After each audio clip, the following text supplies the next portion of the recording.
저는 왕따 사건 판결문에 나오는 문구들을 100건 이상 찾아보았습니다. 가장 많이 나오는 공통 문구가 무엇인지 아십니까? 피해자는 아무 잘못이 없음에도 불구하고 라는 문장입니다. 안녕하세요. 박상미의 마음문답, 오늘도 찾아오신 여러분 반갑습니다. 여러분들이 유튜브 성장문답 커뮤니티에 올려주신 투표 잘 보았습니다. 어떤 질문에 답하면 좋을까요? 하고 저희가 여쭈어 보았는데요. 가장 많은 라이크를 받은 주제는 왕따 트라우마를 겪는 대학 새내기에 대한 내용이었습니다. 왕따 트라우마를 겪는 사람들 의외로 상담 현장에서 많이 만납니다. 어릴 때 당했던 그 아픔이 성인이 되고 난 뒤에도 아주 큰 아픔으로 남아있는 경우가 아주 많은데요. 여러분이 왕따 트라우마는 무려 40년 동안 지속된다고 합니다. 오늘의 사연 우리 함께 나누어 볼게요. 저는 20살 대학생입니다. 저는 인간관계를 맺는 게 너무 어려워요. 사이가 멀어지는 일이 생기면 먼저 다가가서 물어볼 자신도 없고 공포심이 밀려옵니다. 인간관계 누구나 어렵죠. 제가 상담을 해보면 나이와 상관없이 모든 사람들의 고통 1위는 다 인간관계인 것 같아요. 그런데 이분도 사이가 조금 멀어지면 공포심까지 밀려온다 이랬어요. 어떤 아픔이 있는 걸까요? 어렸을 때 왕따를 많이 당했어요. 이유 없이 제가 잘못한 것도 없는데 그냥 재수없다, 싫다는 이유로 괴롭힘 당하던 기억이 떠올라서 숨도 쉬기 어렵고 식은땀까지 납니다. 육체적 증상까지 오시는 거네요. 내가 잘못한 것도 없는데 그냥 재수없다. 이게 가장 큰 상처거든요. 저도 중학교 때 이런 심한 왕따를 당해본 적이 있었어요. 제가 다니던 교회에서 당했던 일인데요. 그때 제가 좀 친절하게 인사하고 이래서 저보다 나이 많은 선배들이 저를 되게 예뻐했었어요. 그래서 저랑 같은 나이 친구들이 모두 힘을 합쳐서 못생긴 게 꼬리치고 다닌다고 정말 저를 욕했던 적이 있었어요. 그때 제가 어떻게 해야 될지 모르겠더라고요. 못생긴 게 꼬리친다. 제 얼굴을 제가 어떻게 할 수 없는 거잖아요. 제가 뭘 잘못했는지 모를 때 이걸 정말 극복할 수 없기 때문에 더 큰 고통이거든요. 이분도 그러셨을 것 같아요. 그냥 재수없다, 싫다. 이때의 기억이 떠올라서 식은땀까지 난다고 하셨습니다. 선생님도 부모님도 잘 지내도록 네가 더 노력하고 다가가 이런 말만 했어요. 네가 뭘 잘못했는지 잘 생각해 보라고. 다른 아이들은 다 잘 지내는데 너만 왜 친구를 못 사귀느냐고 충고만 하셨어요. 저는 혼자 지내야 할까요? 누군가에게 다가가기도 어렵고 친해지더라도 언젠가 멀어지고 버림받을까봐 늘 불안합니다. 제가 어떤 점을 고쳐야 사람들이 저를 싫어하지 않을까요? 정말 너무 마음이 아픈 사연이에요. 여러분, 이 사람이 이 20살 대학 1학년이 잘못한 게 뭘까요? 여러분 있다고 생각하세요? 저는 없다고 생각합니다. 여러분, 얼마 전에 우리 인천 중학생 추락사 사고 우리가 뉴스에서 많이 보았지요. 만 19세 미만이기 때문에 소년법 적용을 받습니다. 그런데 이들에게 상해치사죄로 처벌할 수 있는 법정 최고형을 내린 데는 이유가 있었습니다. 요즘 청소년들의 왕따 가해 정도가 어느 정도로 심하냐면요. 이랬대요. 동물을 풀어준 뒤에 쫓아가서 잡는 이른바 사냥놀이를 했다는 겁니다. 그리고 얘들의 공통점은요. 경찰에 신고하면 죽여버린다고 협박했다는 점이에요. 그래서 이 A군은 이렇게 맞을 바에는 차라리 죽는 게 낫겠다고 호소하면서 옥상에서 뛰어내렸다고 합니다. 여러분, 이 A군의 잘못이 무엇인가요? 이 A군은요, 시키는 대로 하고 때리는 대로 맞고 그리고 그 피해를 고스란히 혼자 다 끌어안고 어떤 어른에게도 도움받지 못했다는 그 잘못밖에 없었습니다. 여러분, 판결문에서 어떻게 명시했는지 잘 들어보세요. 이 같은 범죄는 우발적 일시적인 것도 아니었고 이들에게 폭력은 놀이와도 같았다. 양심의 가책은 조금도 찾아볼 수 없었다. 14살에 불과한 피해자의 인생을 송두리째 빼앗고 말았다. 피해자는 아무 잘못이 없음에도 불구하고 78분 동안 성인도 감당하기 어려울 정도로 폭행과 가혹행위를 당했다. 이에 상응하는 형벌을 받아야 한다. 저는 왕따 사건 판결문에 나오는 문구들을 100건 이상 찾아보았습니다. 가장 많이 나오는 공통 문구가 무엇인지 아십니까? 왕따 가해자가 되어본 경험이 있는 분들 잘 들으십시오. 내 아이가 학교에서 누군가를 왕따 시켰다라는 얘기를 들어본 부모님들 정확히 들으십시오. 피해자는 아무 잘못이 없음에도 불구하고 라는 문장입니다. 왕따 피해를 겪었던 경험이 있는 분들 잘 들으세요. 여러분들은 아무런 잘못이 없음에도 불구하고 부당한 피해를 당했던 겁니다. 여러분의 잘못은 없습니다. 나는 이제 그 고통에서 빠져나올 권리가 있고요. 내 잘못이 아니라 너네의 잘못이라고 이제는 호소할 수 있어야 하고, 그 피해의 경험 때문에 울고 있는 나 자신을 이제는 위로하고 그 아이를 달래줄 수 있어야 하는 겁니다.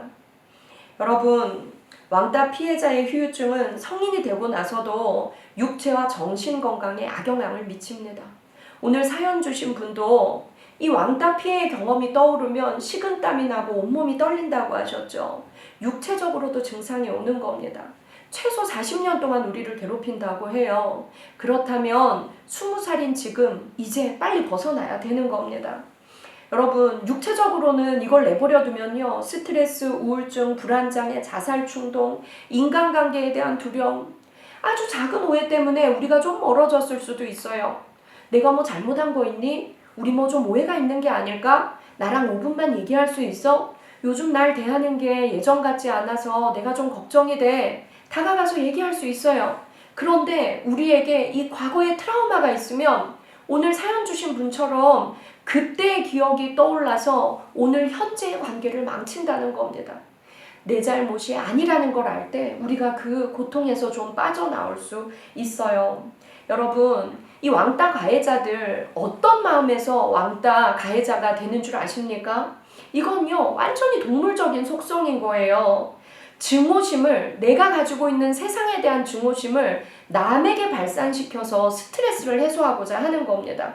그리고 내가 강자로부터 받은 스트레스를 나보다 약한 자, 나보다 연약하고 착한 자에게 찾아가서 그걸 100% 해소하는 거예요. 동물적 쾌락을 느끼는 겁니다. 이건요, 여러분, 희생양을 만들어서 나의 스트레스 해소용 쓰레기통으로 쓰는 아주 악한 동물적 본능을 발산하는 거예요. 이 가해자들의 속성을 오늘 알게 된 이상 더 이상 가해자가 되기를 선택하는 사람은 없지 않을까 싶습니다. 이 방송을 보시는 어린아이를 키우는 부모님들 잘 들어주십시오. 내 아이가 왕따 피해를 겪었다면 너는 아무 잘못이 없어. 그 아이들의 잘못이야. 내 아이를 충분히 위로해 줄 수 있어야 합니다. 내 아이가 누군가 왕따를 시킨 가해 경험이 있는 경우라면 꼭 기억해 주십시오. 내 아이 편 들지 마십시오. 이 아이가 어릴 때 가해자가 되어 보았다면 어른이 되어서도 반드시 그런 가해를 저지를 확률이 큽니다. 더 이상 내 아이가 가해자가 되었을 때 학교에 가서 내 아이의 선처를 빌지 마십시오. 선처를 부탁하지 마십시오. 내 아이를 단호하게 혼낼 수 있어야 합니다. 그리고 내 아이가 피해를 겪었을 경우 반드시 가해자를 찾아가서 단호하게 말해야 됩니다.